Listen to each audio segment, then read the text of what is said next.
ఈయన పేరు మిర్చి బాబా. ఇప్పుడు ప్రయాగరాజ్లోకి వచ్చాడు, కాశీకి. చూడండి, మిరపకాయలు తింటున్నాడు. చిన్నతనం నుంచి మిరపకాయలే తింటున్నాడు. ఈయన కలెక్టర్ గారు. అడుగుతున్నాడు కలెక్టర్ గారు, నీ వయసు ఎంత? నాకు తెలియదు, పళ్ళు లేవు, కానీ మిరపకాయలు తింటున్నాడు. కేవలం చిన్నప్పటి నుంచి మిరపకాయలు తింటూ మాత్రమే బతుకుతున్నాడు. ఓ సింగిల్ టీ. అయ్యో, పళ్ళు ఉన్నాయా అంటున్నాడు కలెక్టర్ గారు. లేరంటున్నాడు. అసలు ఆశ్చర్యం కదా. ఈ ప్రయాగ్రాజ్లో జరిగే మహా అద్భుతం ఇది. చిన్నతనం నుంచి పచ్చిమిరపకాయలు తింటూ బతుకుతున్నాడు.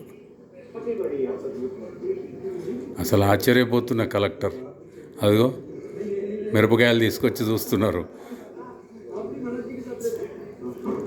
అమ్మో, ఘాట్. ఆశ్చర్యపోతున్నారు ఈ బాబాను చూసి. పళ్ళు లేవు, అయినా తింటున్నాడు.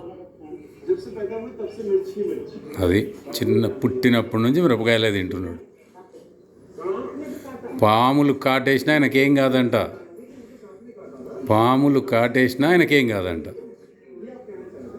అది అయ్యో, అక్కడ పాములు కాటేసినాయి అంట.